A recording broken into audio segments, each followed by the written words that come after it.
Hello friends, मैं Prakash Kumar Singh, industrial consultant. आज हम आपको इस वीडियो में बताएंगे अब जीएसटी लेना हुआ बहुत मुश्किल।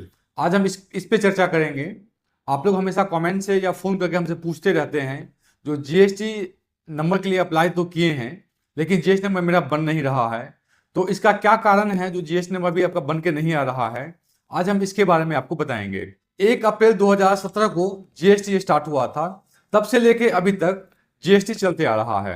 जीएसटी में सबसे बड़ी बात क्या है, जो इसके बारे में अभी तक डिपार्टमेंट भी कंफर्म नहीं है, जो हमें और भी कितना सारा रूल्स बनाना है।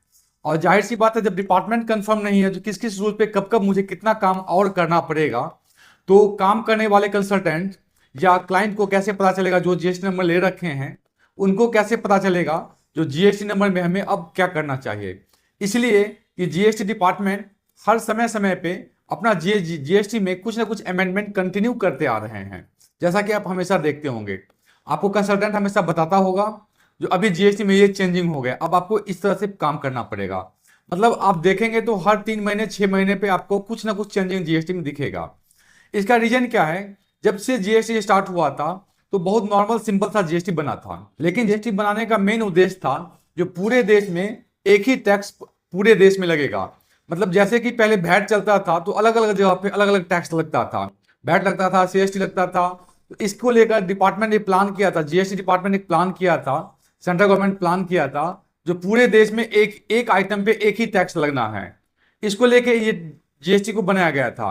लेकिन इसमें भी बहुत सारे लोग क्या किया, फेक बिजनेस करने लगा, फेक टाइप का काम करने लगा, जिसको देखते हुए जीएसटी ने बहुत सारे लोगों को लाखों लाख की संख्या में जीएसटी को कैंसिल किए हैं। मतलब जीएसटी नंबर लोग ले लेते थे, या तो वो काम नहीं करते थे, या लोन के पर्पज से सिर्फ जीएसटी ले लेते थे, या उनके मन में प्लान होता था जो हमें कुछ काम में स्टार्ट करना है तो वो जीएसटी नंबर ले लेते थे, लेकिन वो जीएसटी का फाइलिंग नहीं करते थे। क्योंकि जीएसटी नंबर अगर आप लिए हैं तो जब तक कि उसका रिटर्न फाइल नहीं करेंगे तो जीएसटी डिपार्टमेंट को कैसे पता चलेगा जो आप काम कर रहे हैं कि नहीं कर रहे हैं।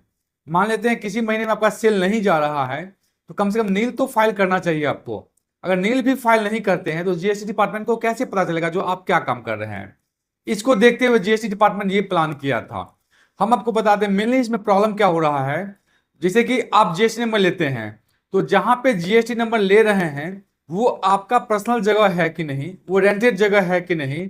अगर रेंटेड है तो किसके परमिशन से वहां पे रेंट आपको मिला है, वो जमीन ऑनर है कि नहीं है, या आपका अपना जमीन है तो जमीन किसके नाम से है, उसका परमिशन आपको मिला है कि नहीं मिला है। सबसे पहले जीएसटी डिपार्टमेंट इस चीज का ध्यान देता है। अगर जीएसटी में आप अप्लाई करते हैं तो आप आपका अपना हो या रेंटेड हो, उसमें जमीन का रसीद एकदम मस्ट है। जिनके नाम से जमीन होगा उनका आधार कार्ड होना जरूरी है। उसके बाद वहां पे एक बोर्ड लगा होना जरूरी है, और बोर्ड का जीपीएस कैमरा से एक फोटो लेना आपको जरूरी है जिसमें कि लैंगिट्यूड और लैटिट्यूड दिखाई दे।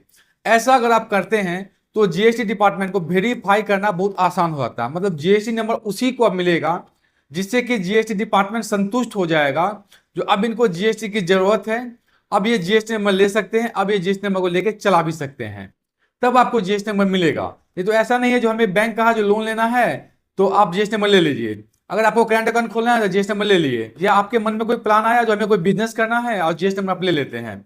ऐसा नहीं करना है।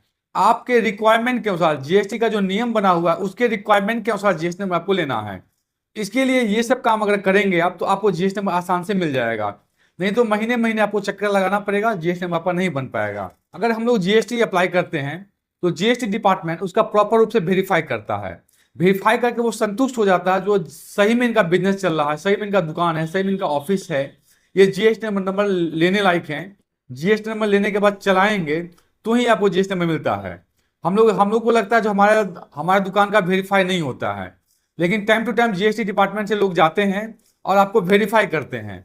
वेरीफाई करके संतुष्ट होते हैं तो ही जीएसटी नंबर आपका जनरेट होता है। तो आप जीएसटी नंबर का रिक्वायरमेंट होगा तभी अप्लाई करिए, और साथ में जो रिक्वायरमेंट पेपर अभी हम बताए हैं, जमीन का रसीद, जो आपका लैंड ऑनर होगा उनका आधार कार्ड, उसके बाद वहां पे एक आपका बोर्ड लगाना होना चाहिए, उसमें भी जीपीएस कैमरा से एक फोटो लेना है, फोटो में लैंगिट्यूड लैटिट्यूड दिखाई देना चाहिए।